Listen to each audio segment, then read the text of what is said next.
So good morning to all. आवाज येतोय माझा? हो सर येतोय. Okay.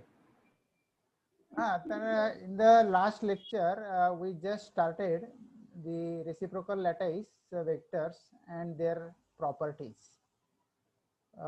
If you remember, we will recap all these things in a few minutes here. So, what are the reciprocal lattice vectors and their properties? Actually, from the examination point of view, what are the reciprocal lattice vectors? How to define these reciprocal lattice vectors? And there are mathematical relations. We have to prove some mathematical relations. But the information that I have given in these slides is very important from the understanding point of view. Now we know the direct lattice. What is the direct lattice? The arrangement of point in space is known as the direct lattice. We have seen, if, starting from the study of solid state physics, we are familiar with the term lattice, lattice, lattice. So what is the lattice? Lattice is the arrangement of points in space, and at these points, lattice points, the various atoms or group of atoms are attached, and we determine the crystal structure. So these crystal structure that we visualize or that we see, these are the direct lattices.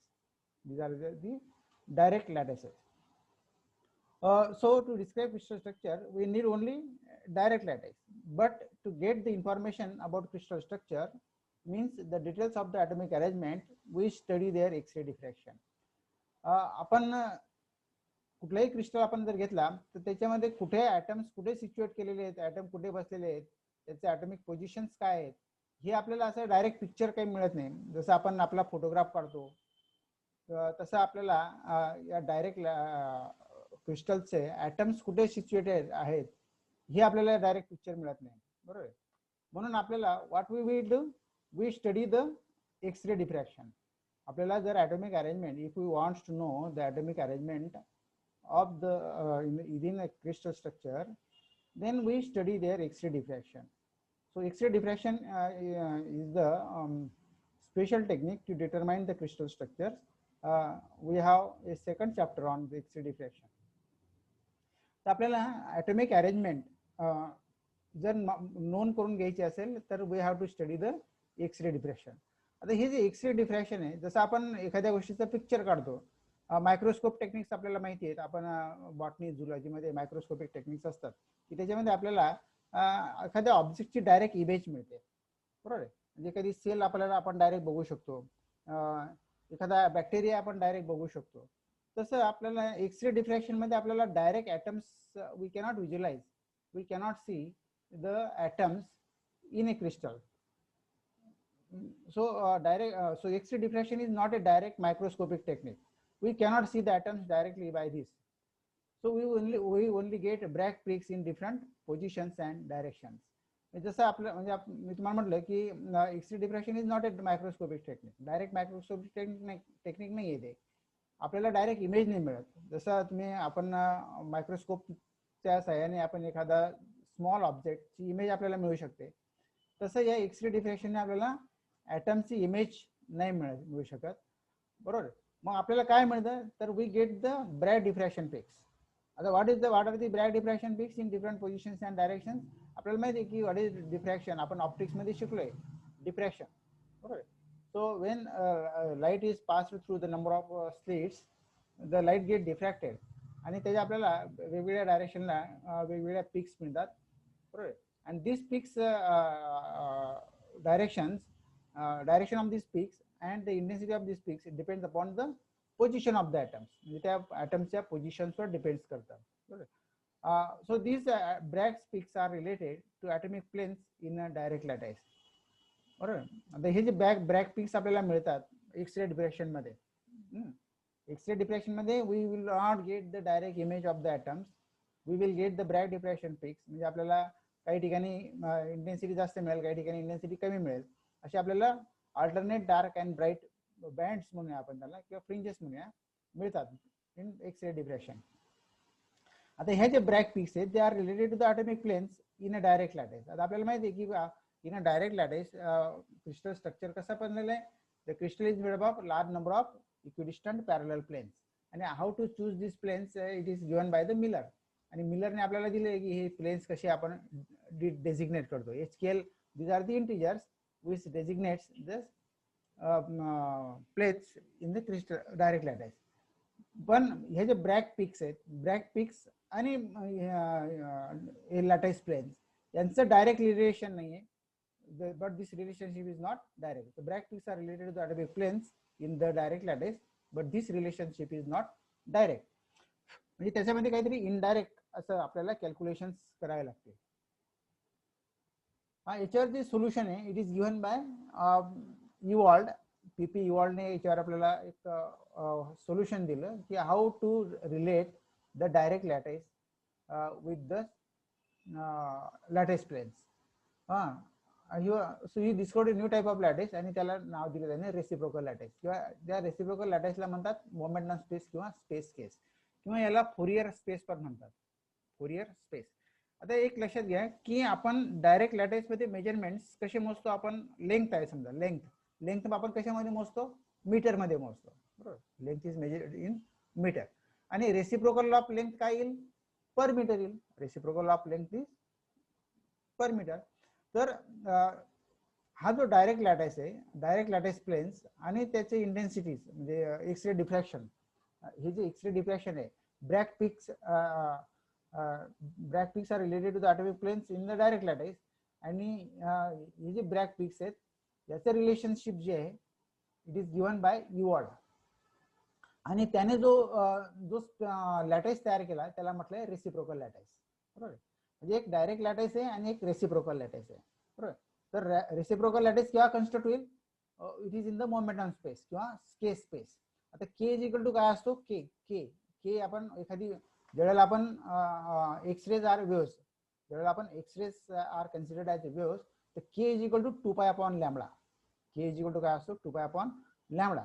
आणि K is related with the momentum of the photon. K कशाशी related असतो, momentum of the photon. P is equal to H cut K असतो, P is equal to काय असतो, H cut के. म्हणजे बरोबर. मग आपल्याला म्हणजे ह्या युऑल्डने एक नवीन स्पेस लॅटाईस डिफाईन केला किंवा डिस्कवर केला आणि त्याला नाव दिलं त्याने रेसिप्रोकल लॅटाईस. आता हा रेसिप्रोकल लॅटाईस कसा कन्स्ट्रक्ट वगैरे होतो आपण ते बघूया पुढच्या याच्यामध्ये. आता रेसिप्रोकल लॅटाईस आणि direct lattice are related by Fourier transform. आता फोरियर ट्रान्सफॉर्म हे काय, it is the mathematical transformation. It is the mathematical transformation. म्हणजे direct space is converted into the reciprocal space किंवा momentum space. Direct space is converted into reciprocal space किंवा momentum space और k space. त्याला म्हणतात reciprocal lattice, Fourier transform. So Fourier transform, reciprocal lattice and direct lattice are related by Fourier transform. नंतर each set of parallel planes can be represented by the normal to these planes and having length equal to the reciprocal of the interplanar spacing. So this is very important statement related with the reciprocal lattice point. किंवा reciprocal lattice points कसे मिळवायचे वगैरे याची आपण procedure next slide मध्ये बघूया आपण. तर each set of parallel planes can be represented by the normal to these planes and having length equal to the reciprocal of the interplanar spacing. We will see how it is constructed in the next slide. The normals are drawn from an arbitrary origin and the end point of the normal is marked. So this point is called as the reciprocal lattice point. Okay. So how to obtain the reciprocal lattice point? तर आपण काय करूया की each set of parallel planes can be represented by the normals to these planes. Normals to these planes. Then let us see.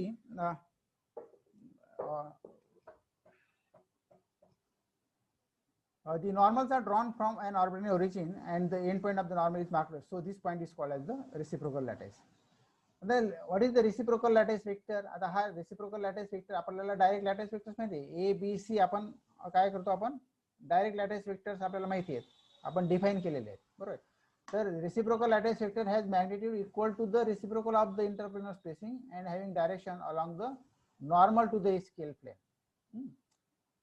आता reciprocal vector कसा तयार करतात किंवा रेसिप्रोकल लॅटाईस पॉइंट आपल्याला कसा मिळवता येईल, तर the reciprocal lattice vector has a magnitude equal to the reciprocal of the interplanar spacing and having direction along the normal to the HKL plane. बरोबर. म्हणजे समजा sigma HKL is equal to 1 upon d HKL normal. So n cap is the unit vector normal to the HKL plane. Reciprocal lattice has also the unit cell and as in the direct lattice. म्हणजे जसं direct lattice मध्ये unit sale असेल तशी reciprocal lattice मध्ये सुद्धा आपल्याला unit sale असेल. The reciprocal lattice, how to construct the reciprocal lattice? It is the most important thing.